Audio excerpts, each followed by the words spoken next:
چلیں بسم اللہ الرحمن الرحیم۔ یہ اس وقت کی سوال و جواب کی نشست میں ایک ہماری بیٹی نے سوال کیا ہے کہ اللہ رب العزت پاک ہیں اس بات سے کہ اللہ تعالیٰ جسم کے محتاج ہوں، تو پھر اللہ تعالیٰ اپنا پیغام جو ہے وہ فرشتوں تک کیسے پہنچاتے ہیں؟ ان کا یہ خیال ہے کہ بولنے کے لیے تو زبان چاہیے یا اشارہ کا سمجھانے کے لیے انگلی چاہیے، تو جب اللہ تعالیٰ ان چیزوں سے پاک ہیں تو پھر اللہ تعالیٰ اپنا پیغام کیسے کنوے کرتے ہوں گے، فرشتوں تک کیسے پہنچاتے ہوں گے؟ تو اچھا سوال ہے ان کا۔ تو اس کا جواب یہ ہے کہ موسیٰ علیہ السلام جس وقت جاتے تھے تو ان کو ایک غیب سے آواز آتی تھی کلام کی، تو موسیٰ علیہ السلام اللہ تعالیٰ سے کلام کرتے تھے۔ اسی طریقے سے اللہ رب العزت جو ہے وہ پیغمبروں کے دل میں بات ڈالتے ہیں اور ان پیغمبروں کو بات سمجھ آ جاتی ہے۔ تو بات یہ ہے کہ ایک زمانے تک تو یہ بات سمجھنا بڑا مشکل تھا کہ قیامت کے دن جب اللہ تعالیٰ نے فرمایا کہ الیوم نختم علی افواہہم وتکلمنا ایدیہم وتشہد ارجلہم، کہ ہمارے ساتھ ان کے ہاتھ باتیں کرے گے۔ تو جس وقت ابھی یہ آلات نہیں آئے تھے جن سے آواز نکلتی ہے، تو اس وقت لوگ کہتے تھے کہ وہ ہاتھ کی تو زبان نہیں ہے تو وہ بولے گا کیسے، پاؤں کی زبان نہیں ہے تو وہ بولیں گے کیسے؟ لیکن اب آج کے دن، آج کے زمانے میں اتنی ساری چیزوں سے آوازیں آتی ہیں کہ زبان تو اب تھوڑا بولتی ہے۔ اب لوگ جاننے لگے ہیں، ماننے لگے ہیں کہ ہاں ہاتھ بھی بول سکتے ہیں، پاؤں بھی بول سکتے ہیں، دماغ بھی بول سکتا ہے، خود زبان کی زبان بھی بول سکتی ہے۔ تو جس طرح اللہ رب العزت نے اپنی قدرت ہمیں یہاں دکھا دی ہے کہ اب آوازیں جو ہے وہ زبان کے محتاج نہیں رہیں، تو اسی طریقے سے قیامت کے دن بھی اعضاء کی گواہی زبان کے محتاج نہیں ہوگی۔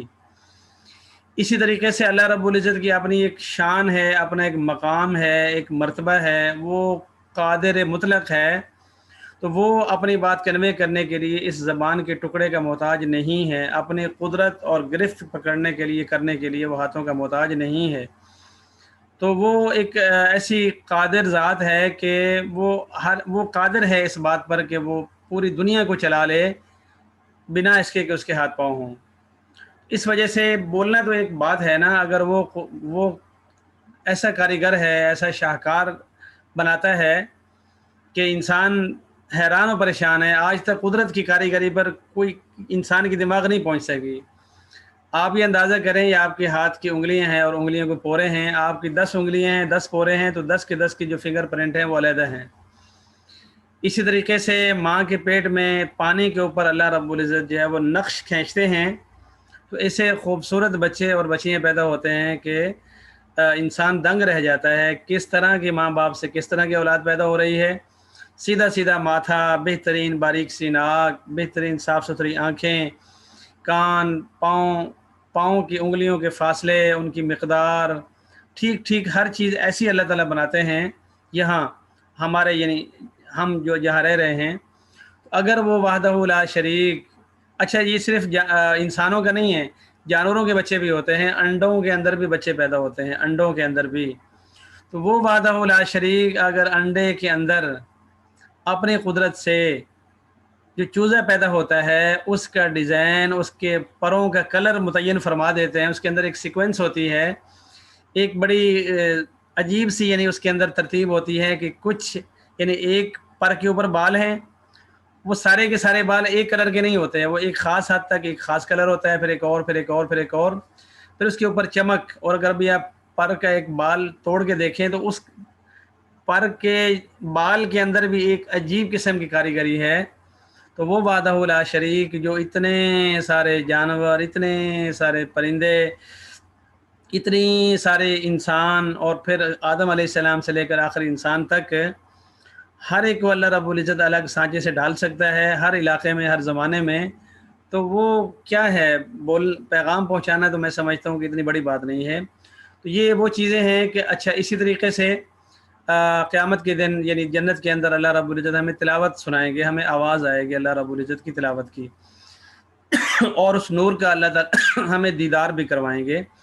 تو یہ کچھ چیزیں وہ ہیں کہ جو ہم تھوڑا بہت سمجھ سکتے ہیں، باقی ہمیں ایمان لانا ہوتا ہے کہ بس اللہ ہی جانتا ہے کہ اس کا کیا طریقہ ہے، اس کی کیا شان ہے۔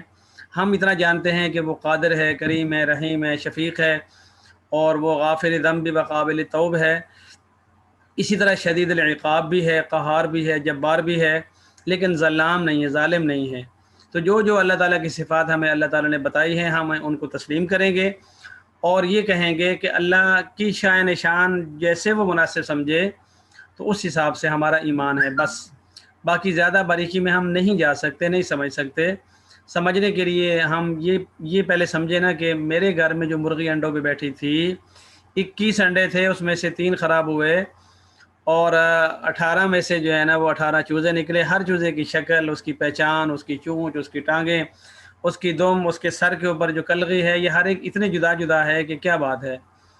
تو اگر ہم یہ سمجھتے ہیں کہ بھائی ساری مخلوقات کو چھوڑ دو، صرف انڈے سے نکلنے والا بچہ، اچھا انڈے بھی پھر بہت سارے ہیں، مگرمچھ کا بھی انڈا ہوتا ہے، مگرمچھ کہہ رہا ہوں، شتر مرغ کا بھی انڈا ہوتا ہے، اسی طریقے سے چھپکلی کا بھی انڈا ہوتا ہے، چڑیا کا بھی انڈا ہوتا ہے، اور پتہ نہیں کن کن چیزوں کے انڈے ہوتے ہیں، ہمیں نہیں پتہ۔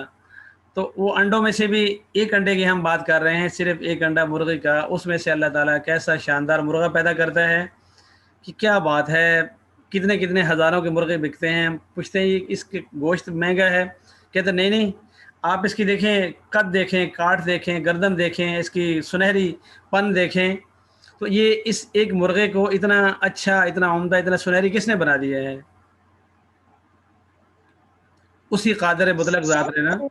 تو اس بنا پر اللہ کیسے اظہار فرماتے ہیں، ہم اس کو زیادہ نہیں جان سکتے، لیکن ہم یہ سمجھتے ہیں کہ اللہ تعالیٰ اس پر قادر ہیں کہ وہ کسی بھی طریقے سے اپنا پیغام جو ہے وہ کنوے کر دیں۔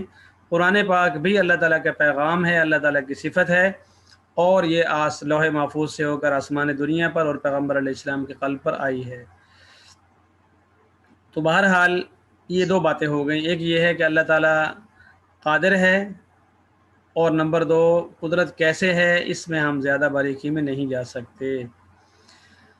اس کے بعد ایک سوال یہ کیا گیا ہے کہ ہم نے یہ کہا کہ فرشتے پیغمبر کے سامنے کبھی کسی روپ میں آئے، کبھی کسی صحابی کی شکل میں قد روپ دھار کر آئے، کبھی جبریل علیہ السلام حضور علیہ السلام کو ایک جگہ نظر آئے، اور کسی دفعہ جو ہے وہ ایک عام اجنبی شخص بن کر مدینہ میں آتے ہیں۔ تو سوال یہ پیدا ہوتا ہے کہ وہ تو نور کے پتلے تھے، وہ شکل انہوں نے کیسے اپنا لی؟ اس کا جواب یہ ہے کہ اللہ رب العزت نے ان کو یہ قدرت دے رکھی ہے کہ وہ اللہ کے حکم سے اگر کوئی روپ دھار لیں تو وہ روپ بن جاتا ہے، اس روپ میں وہ ڈھل جاتے ہیں، اس روپ میں وہ آ سکتے ہیں، اور جب چاہیں اس روپ سے وہ نکل بھی جاتے ہیں۔ تو اسی بنا پر جو حدیث ہے، حدیث جبرائیل، کہ آخری زمانے میں مسجد نبی کے اندر جبریل امین علیہ السلام آئے، اس میں بہت سارے صحابہ کرام تھے، حضرت عمر بھی اس میں بیٹھے ہوئے تھے۔ تو انہوں نے آ کر عرض کیا، اللہ کے رسول میں نے کوئی سوال کرنے، آپ نے فرمایا پوچھیے۔ تو انہوں نے کہا کہ مل ایمان یا رسول اللہ، مل اسلام یا رسول اللہ، مل احسان یا رسول اللہ۔ تو آپ نے فرمایا کہ ایمان یہ ہے کہ آپ یہ گواہی دیں، اسلام یہ ہے کہ آپ یہ اعمال کریں، احسان یہ ہے کہ انت عبد اللہ کانک تراہ فإن لم تکن تراہ فإنہ یراک۔ پھر انہوں نے پوچھا کہ قیامت کب آئے گی؟ تو آپ نے فرمایا مل مسئول عنہا بعلم من السائل، جو پوچھ رہا ہے نا، تو جس سے پوچھ رہا ہے وہ اس سے زیادہ نہیں جانتا جو پوچھ رہا ہے۔ یعنی حضور نے فرمایا کہ جتنا کہ آپ کو پتہ ہے اتنا ہی مجھے پتہ ہے، مجھے آپ سے زیادہ نہیں پتہ، تو میں آپ کو کیا جواب دوں؟ تو انہوں نے کہا صدقت یا رسول اللہ، آپ نے بالکل سچ فرمایا۔ تو جیسے ہی وہ نکلے تو انہوں نے سوال کیا کہ حضور نے فرمایا یہ بلائیے گا ذرا اس نوجوان کو۔ تو وہ ماشاءاللہ یعنی صاف کپڑے پہنے ہوئے، گہرے سیاہ بال، صاف ستھرے۔ تو حضرت عمر رضی اللہ عنہ اور یہ صحابہ کرام جیسے ہی مدینہ منورہ کی گلیوں میں نکلے کہ وہ یا تو یوں گئے ہوں گے یا یوں گئے ہوں گے، نہیں تو ادھر گئے ہوں گے، وہ کدھر بھی نظر نہیں آئے۔ تو واپس آ کر انہوں نے کہا اللہ کے رسول وہ تو غائب ہی ہو گئے۔ آپ نے فرمایا پتہ ہے کون تھے؟ انہوں نے کہا نہیں۔ آپ نے فرمایا جبریل تھے، جو تمہیں دین سکھانے آئے تھے، اور آخری اس میں کنفرمیشن کے لیے آئے تھے، تاکہ آپ کو جو ہے نا سوال جواب سے ان چیزوں کا پکا پتہ چل جائے۔ تو سب صحابہ کرام حیران رہ گئے کہ اچھا آج ہم نے بھی جبریل علیہ السلام کو دیکھا ہے۔ تو وہ انہوں نے روپ دھارا، روپ میں ڈل گئے، پھر اس کے بعد تحلیل بھی ہو گئے۔ تو یہ اللہ تعالیٰ کی قدرت ہے کہ اللہ تعالیٰ ان کو روپ میں دے دیتا ہے۔ اسی طرح یہ جنات بھائی ہیں ہمارے، یہ بھی ماشاءاللہ کبھی بلی کی شکل میں آ جاتے ہیں، کبھی بکری کی شکل میں آ جاتے ہیں، کبھی پرندے کی شکل میں آ جاتے ہیں، کبھی جو ہے وہ چڑیل کی شکل میں آ جاتے ہیں، کبھی کسی بزرگ کی شکل میں آ جاتے ہیں، ہم سے ہم کلام ہوتے ہیں، لوگ ان کو دیکھتے ہیں، ان سے بات کرتے ہیں اور آواز دیتے ہیں، وہ کہتے ہیں بابا بزرگ جو ہے نا کہ بھائی آپ کے بچوں نے ہمارے بچوں کو تنگ کیا ہے، اس لیے ہم نے آپ کے بچے کو پٹخ دیا ہے۔ تو جس طرح اللہ نے ان کو قدرت دے رکھی ہے کہ وہ روپ دھار لیتے ہیں تو پھر روپ میں تعلیل بھی ہو جاتے ہیں، اسی طریقے سے اللہ نے فرشتوں کو بھی طاقت اور قدرت دے رکھی ہے کہ وہ کسی نہ کسی روپ میں ڈل جاتے ہیں اور اس روپ میں آ جاتے ہیں۔ عائشہ آپ کا کوئی اور ایک سوال تھا؟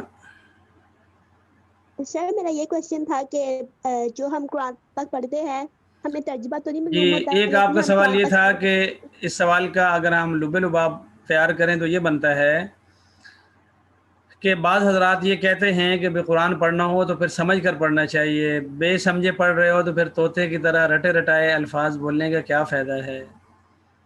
اس کا جواب جی یہ ہے سر۔ کہ اگر یہ بات قرآن پاک کے علاوہ کے لیے کہی جائے تو شاید کسی حد تک معقول ہو، لیکن اتنی معقول نہیں ہے۔ اس کی وجہ یہ ہے کہ بہت دفعہ ہم اشعار یاد کرتے ہیں، غزلیں یاد کرتے ہیں، نظمیں یاد کرتے ہیں اور ان میں سے بہت سارے الفاظ کا صحیح معنی ہمیں معلوم نہیں ہوتا، لیکن پھر بھی ہم وہ یاد کرتے ہیں، پڑھتے ہیں۔ تو ایک زمانے میں مجھے ایک شعر یاد تھا کہ محمد سے وفاتوں نے تو ہم تیرے ہیں، یہ جہاں چیز ہے کیا لوح و قلم تیرے ہیں۔ تو میں یہ سوچتا رہتا تھا کہ بھائی یہ کی محمد سے وفاتوں نے تو ہم تیرے ہیں کہ کیا مطلب ہے، یعنی کون کہہ رہا ہے، نبی کہہ رہے ہیں یا ہم کہہ رہے ہیں کہ کیا کہہ رہے ہیں؟ تو میں اس وقت بچہ تھا، تو ہمارے اپنے محلے کی مسجد ہے، وہاں ایک مولانا عبدالغفور صاحب ہوتے تھے، ان سے میں نے پوچھا کہ اس کا کیا مطلب ہے۔ انہوں نے کہا کہ علامہ اقبال اللہ کی طرف سے بات کر رہے ہیں کہ اے ایمان والو، اگر تم محمد صلی اللہ علیہ وسلم کے ساتھ وفا کرو گے، یعنی ان کی اتباع کرو گے، ان پر ایمان لے آؤ گے اور ان کے دین کی خدمت کرو گے، ان کے مشن کو آگے پہنچاؤ گے تو ہم تیرے ہیں۔ تو اللہ تعالیٰ کہہ رہے ہیں کہ ہماری مہربانیاں، ہماری رحمتیں، ہماری شفقتیں، ہماری محبتیں، ہماری عنایات یہ آپ پر برسے گی بارش کی طرح۔ یہ اللہ کی طرف سے یہ بندوں کے نام پیغام ہے۔ علامہ اقبال اللہ کی طرف سے لوگوں کو پیغام دے رہے ہیں۔ پھر علامہ اقبال یہ بتا رہے ہیں کہ اللہ تعالیٰ یہ فرما رہے ہیں کہ یہ جہاں چیز ہے کیا لوح و قلم تیرے ہیں، یہ دنیا جہان کی نعمتوں کو اتنا بڑا مت سمجھو، ہم آپ کو لوح و قلم دے دیں گے، یعنی جنت آپ کو دے دیں گے۔ تو مجھے تب سے سمجھ آیا، پھر اب آج تک مجھے وہ تشریح بھی یاد ہے اور تشریح بتانے والا بھی یاد ہے۔ اسی طریقے سے بے شمار چیزیں ہیں جو ہم لوگ یاد کرتے تھے، کرتے ہیں، کرتے رہیں گے، لیکن ہر بات کا ہمیں صحیح پورا پتہ نہیں ہوتا۔ اس بنا پر اگر عام دنیا کی چیزوں میں ایسا ہے تو پھر کلام پاک میں ایسا کیوں نہیں؟ دوسری بات یہ ہے کہ قرآن پاک کے اندر فرمایا گیا ہے یتلو علیہم آیاتہ ویزکیہم ویعلمہم الکتاب والحکمہ، کہ نبی علیہ السلام ان پر تلاوت کرتے ہیں آیات کی، آگے ہے ویعلمہم الکتاب، اور کتاب سکھاتے بھی ہیں، سمجھاتے بھی ہیں اور حکمت بھی سکھاتے ہیں۔ تو یہ پتہ چلا کہ خود تلاوت کلام پاک یہ مستقل نبی کے مناسب میں سے ہے، نبی کی ذمہ داریوں میں سے ہے۔ یعلمو تو آگے آ رہا ہے، اگر یہ ایک ہی تھا تو پھر یتلو تلاوت وہی ہوتی جو زبان سے بولا جا رہا ہو، بس پڑھا جا رہا ہو۔ تو اگر اللہ رب العزت وہاں نبی کو دو باتیں الگ الگ کر سکتے ہیں، ایک میں تلاوت اور ایک کے اندر سمجھانا، تو اگر یہ آیت ہے، اس کا مطلب یہ ہے کہ تلاوت الگ حقیقت ہے اور فہم تعلیم کتاب کو سمجھنا الگ حقیقت ہے۔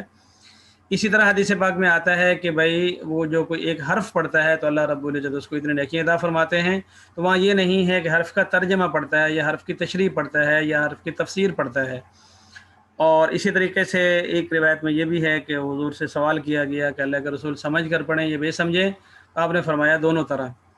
اس بنا پر نفس تلاوت بذات خود عبادت ہے، اس پر ثواب ہے، اس کا اپنا فائدہ، اس کی برکت ہے، لیکن سمجھ کر پڑھنا دوہری برکت ہے، دوہرا فائدہ ہے، دوہرا اجر ہے، اور وہ دو الگ الگ کام ہیں اور دو مستقل کام ہیں۔ تو ہم یہ نہیں کہتے ہیں کہ بھائی مت سمجھو، بعض دفعہ جو بندہ یہ کہہ رہا نا کہ تلاوت کیا کرو، تلاوت مت چھوڑو، تو اگلا یہ بھی ساتھ فرض کر لیتا ہے کہ یہ بھی سمجھا رہا ہے کہ سمجھو بھی مت۔ ہم یہ نہیں کہہ رہے کہ مت سمجھو، ہم یہ کہہ رہے ہیں کہ سمجھو بھی اور پڑھو بھی، لیکن اگر بالفرض آپ کو سمجھ نہیں آتا تو پڑھنا چھوڑو مت، اس سے بھی جاؤ گے۔ تو اس بنا پر سمجھ کر پڑھنا بہت اچھی بات ہے، عالم قرآن ہونا بہت اچھی بات ہے، لیکن ہر شخص جو ہے وہ عالم قرآن نہیں ہو سکتا، ہر شخص عالم دین نہیں ہو سکتا، ہر شخص پورے قرآن پاک کو سمجھنے والا نہیں ہو سکتا۔ پوری دنیا کے اندر اس وقت جتنے مسلمان ہیں ان میں سے آپ بتائیں کہ کتنے فیصد علماء ہوں گے؟ عائشہ آپ کو کیا اندازہ ہے؟ اگر 1.5 ارب مسلم سر آبادی ہے تو ان میں سے علماء کتنے ہوں گے؟ سر میرے خیال میں تہائی ہوں گے، اور علماء بھی ضروری نہیں ہے کہ آج کل کے سارے علماء ہی جو ہے وہ ایک مطلب کہ بہت سے علماء کو ایسے کہنا تو نہیں چاہیے علماء کرام کے بارے میں، لیکن بہت سے علماء ایسے بھی ہیں کہ جن کے پاس جو ہے وہ صحیح فہم یا وہ علم نہیں ہوتا، لیکن وہ اپنی بات دوسروں کو پہنچا رہے ہوتے ہیں۔ یہ اللہ پاک کی ذات تو جانتے ہیں کہ کون جو ہے وہ زیادہ، لیکن میرے خیال میں باقی آپ کی بات صحیح ہے کہ مسلمان تو بہت زیادہ ہے، لیکن اصلی جو صحیح والے مسلمان ہے نا، جو باقی میں اللہ کے بندے ہیں، وہ بہت کم ہیں۔ نہیں، ہم یہ کہہ رہے ہیں کہ ٹوٹل مسلمان چاہے وہ گناہ گار ہوں چاہے وہ نیک ہوں، ان میں سے اس وقت پوری دنیا کے اندر قرآن پاک کو ترجمے اور تفسیر اور تشریح کے ساتھ سمجھنے والے ٹوٹل آبادی میں ٹوٹل کتنے ہوں گے؟ آپ کا کیا اندازہ ہے؟ سر میرے خیال میں اگر ہم ایک اندازے سے کہہ سکیں تو اگر جہاں پہ ایک جگہ ایسی آپ مطلب اندازے سے میں کہہ رہی ہوں کہ اگر جہاں پہ 100 لوگ رہتے ہیں، 100 مسلمان ہیں، تو ان میں سے 1-2 ایسے ہوں گے جن کو پتہ ہوگا۔ شابہ، اس کا مطلب یہ ہے کہ 100 ارب میں 1 ارب جو ہے وہ ایسا ہوگا جو قرآن پاک کو سمجھ کر جانتا ہے، اور جو باقی ہیں 99,000 اور 900 ارب جو ہیں وہ کروڑ وہ نہ جاننے والے ہوں گے۔ تو 1% اگر 1% مسلمان قرآن کو جانتے ہیں تو کیا باقی 99% قرآن پاک پڑھنا چھوڑ دیں؟ ایک سوال ہے۔ سر میرا کہنے کا مطلب پہلے بھی یہ نہیں تھا آپ کہ کو ہم چھوڑ دیں، قرآن میں پاک نہ آپ سے پڑھیں۔ سوال آپ سے یہ نہیں ہے کہ آپ کا مطلب کیا ہے، میں صرف آپ سے یہ کہلوانا چاہ رہا تھا کہ ہم یہ جانتے ہیں کہ 1 ارب میں یعنی 100 میں 1 بندہ جو ہے وہ قرآن پاک کو سمجھ کر پڑھنے والا ہے، 99 بندے پوری دنیا میں سمجھ کر پڑھنے والے نہیں ہیں۔ تو اچھا تو یہ ہے کہ 100% لوگ قرآن کو سمجھنے والے بن جائیں، لیکن یہ فیکٹریوں میں کام کرنے والے لیبر، دریاؤں میں مچھلیاں پکڑنے والے ملاح، اسی طریقے سے کانوں کے اندر کام کرنے والے مسلمان، اسی طریقے سے ٹرینوں پر کام کرنے والے مسلمان، مزدوری کرنے والے مسلمان، کیا سب کو ہم پورے قرآن پاک کا مفسر یعنی تفسیر جاننے والا بنا سکتے ہیں؟ ہمارے بس میں ہے؟ نہیں۔ اس وجہ سے سر صحابہ کرام کے اللہ اندر بھی ایسا پاک نہیں تھا کہ سارے صحابہ کرام علوم و دینیا کی ترویج کے ساتھ وابستہ ہوں۔ کچھ حضرات نے اپنا تعلیمی پیشہ اپنایا تو باقی صحابہ کرام مسائل کے اندر وہ ان صحابہ کرام سے رجوع کر لیتے تھے، اور اسی وجہ سے حضرت عبداللہ بن عباس رضی اللہ عنہ رئیس المفسرین کہلاتے ہیں، اور ان کے بہت سارے شاگرد جو ہیں وہ آگے دنیا کو تفسیر پہنچاتے تھے۔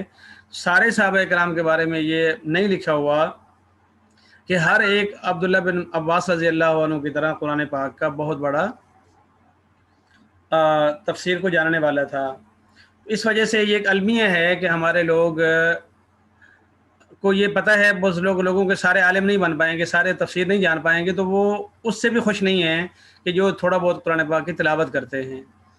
اس وجہ سے ہم یہ کہتے ہیں کہ اچھی بات ہے، بندے کو ترجمہ تفسیر کے ساتھ قرآن آنا چاہیے، لیکن اس کا یہ مطلب نہیں ہونا چاہیے کہ جن کو نہیں آتا وہ تلاوت چھوڑ دیں۔ یہ ایک لب لباب ہے، خلاصہ ہے۔ اب جو اس کے قائل ہیں کہ کوئی مت تلاوت کرے اگر اس کو ترجمہ نہیں آتا، تو یہ میں سمجھتا ہوں کہ حماقت ہے اور لوگوں کو قرآن پاک سے دور کرنے کی ایک سازش ہے۔ آج کل یہ بات خاصی گرم ہے کہ یہ حافظ ہونے کا کیا فائدہ ہے جب معنی کا پتہ نہیں ہے۔ تو بھائی سوال یہ ہے کہ حافظ ہونا نقصان دہ کس نے کہا ہے؟